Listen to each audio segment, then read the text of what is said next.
mga naging sabab na naglumang Islam at saka lumaki dahil sa pamamagitan ng Day of Victory sa Badam. So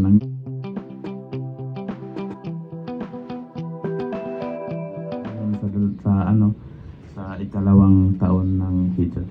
So ngayon pupunta tayo sa pupuntahan, pero may dadaanan tayo na isang lugar na isa sa mga pinakalugang important sa kisa or sa history na malaman natin. Yun ang mga ang lugar ng kaum ng Samud. Yung Samud na to, ito ay pangalan ng isang lugar. So sabi nila, bakit daw tinawag Samud? Sabi nila, dahil tinawag yon ay may pangalan na isang lalaki na Samud. So tinawag ang lugar na to is dahil sa pangalan na yan. So alam mo naman, yung Samud ay ito ay mga tao, kaum ng Nabi Saleh. Alam naman natin lahat ng mga risala na dinadala ng mga propeta. Yun ay kalima la ilaha illallah. Kahit hindi man sabi na sinabi la ilaha illallah, pero yung ayat yun din ang kahulugan niya. Sabi ng Allah subhanahu wa ta'ala, walakad ba'asna fi kulli ummatin rasulan an ibudullah wa istanibut taghut. Ay indeed kami ay nagpadala ng sa lahat ng mga umma ay rasul. Ang gagawin nila is mag-utos, magsumba sa Allah subhanahu wa ta'ala at lumayo sa mga taghut, which is shirk. Yun ay kahit hindi sinabi la ilaha illallah, pero yun ang kahulugan ng la ilaha illallah. So sa shortcut, ang risala ng lahat ng mga rasul ay la ilaha illallah. So sa kaum ni Samud ni Ali Saleh sallallahu alaihi wasallam, yung mga tao na yun hindi naniniwala sa risala niya, hindi naniniwala sa tauhid. So naglagay sila ng condition para maniwala, kailangan magparating ng mu'jiza. Mu'jiza is parang miracle. So nagpadalang Allah subhanahu wa ta'ala ng miracle. Yun ay ang camel na pinalabas sa isang bato. So lumabas ang camel, nakita nila. Ganun pa man, hindi pa naniniwala sa mga propeta. So yung camel na to, nung lumabas niya, parang may regulation. mayroon siyang specific araw na ang lahat ng tubig ay sa kanya lang. Tapos mayroon naman specific araw yung camel, yung tubig para sa mga kaum. So mga ilang taon nagdaan ganito hanggang nagsawa sila. Pero yung camel na to, ininom niyang tubig, tapos nagdi-distribute siya ng mga milk para sa lahat ng mga tao doon. Pero sabi ni Saleh, wag niyo lang galawin or patayin or gawan ng masama yung camel na yan. So hanggang sa nagdaan ng mga ilang taon ganyan, so nagsawa na sila. Nagpadala sila ng isang tao na pinakamatapang sa kaum nila. So inano nila, parang in-encourage nila patayin ang camel hanggang pinatay niya. So pagpatay nila ng camel, yun ay ang camel ay minsan ay babae, so may anak siya. So pagpatay na sa camel, tumakbo ang anak at saka parang sumigaw, umiyak, hindi ko alam, narinig ni Nabi Saleh. So pagdinig niya ng sound na yon, so nalaman niya may paparating na adab or punishment. So sinabihan niya ang kaum niya, sabi niya, after 3 days may paparating na punishment sa inyo. So ganun pa man, hindi sila naniniwala. Sabi na, sinungaling, ganyan. So after 3 days, doon nagsimula yung punishment sa kanila, kaparusahan. Nag-itim, nag-yellow yung mga mukha nila. After 1 day, after a day. So first day, nag-yellow. Second day, nagpula.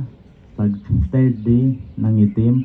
Pag fourth day, doon na nagparating ng earthquake at saka nagparating ng yung sayha, parang anong sayha?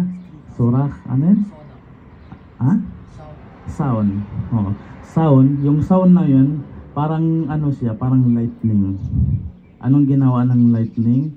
Na yun, yung sound na yun, in-stop niya yung ano ng puso nila. Ha? Faakadathum sayhatu faasbahu fi darihim jathimin. So narinig nila, nakat yung mga puso nila, parang namatay. So namatay sila lahat sa loob ng ano nila, loob ng mga bahay nila dahil sa pamamagitan ng sound na yon. So lahat ng mga tao sa lugar na yon is namatay except sa isang babae. So yung isang babae is nag-survive siya. So pag-survive niya, pumunta sa ibang lugar. Kinuwento niya ang nangyari, tapos wala na siyang mainom. Pag inom niya, so namatay siya. So yun ang kisa, binuhay siya para malaman ng mga generation na anong nangyari sa kanila dahil sa pagsuway. So yung yung lugar na to, hindi siya parang normal na lugar na kailangan lugar na pang enjoy. Kasi dito nangyari yung pinag-azab na hindi siya normal. Kasi wala kang makikita na punishment or sound sa buong mundo na nakamamatay ng isang community maliban doon lang. So dahil dito, ang Rasul sallallahu alaihi wasallam kapag dumadaan siya dito sa lugar na to, natatakot siya or nag-iiyak or ganun ang turo niya sa mga tao na dadaan dito. Kailangan kundi matakot or umiyak or lahat ng mga nakukuha bagay sa lugar na to, pagkain man or tubig, kailangan itinatapon, hindi kinukuha.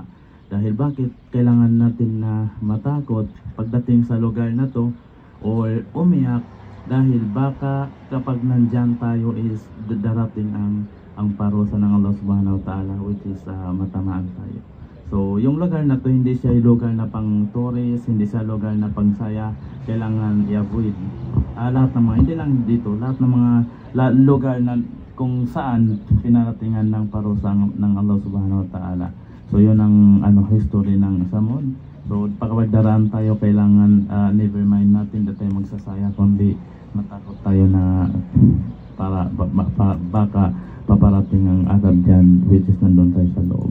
So yun lang.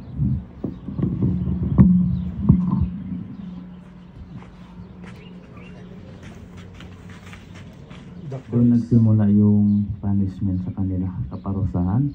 Nag-itim,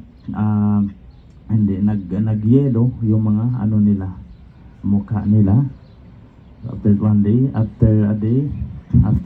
So first day, nag-yelo. Second day, nagpula. Pag third day, nangitim. Pag fourth day, doon na nagparating ng earthquake at saka nagparating ng yung sayha, parang anong sayha?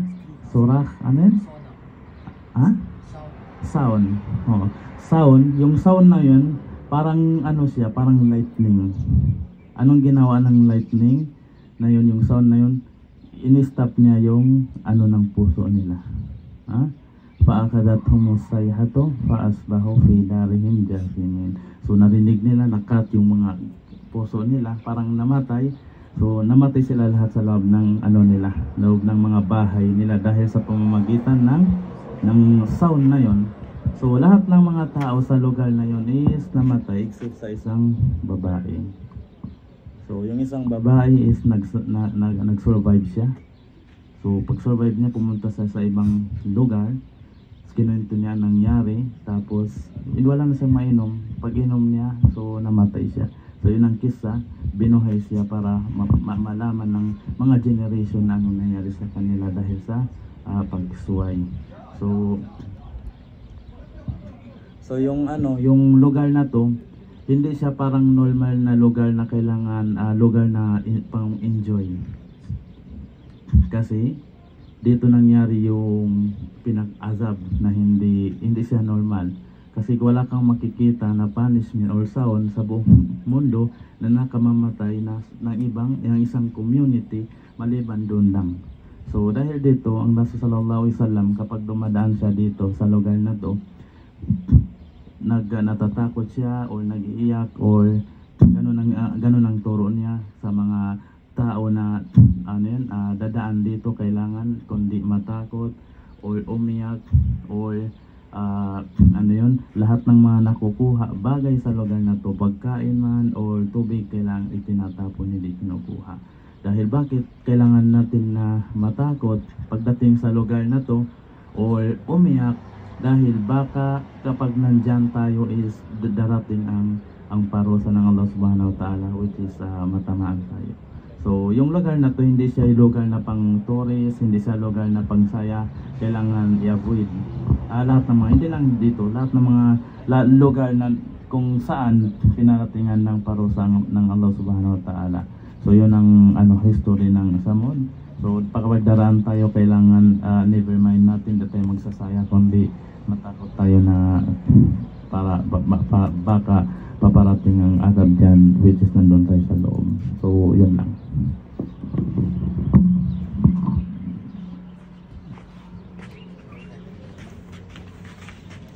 Doctor.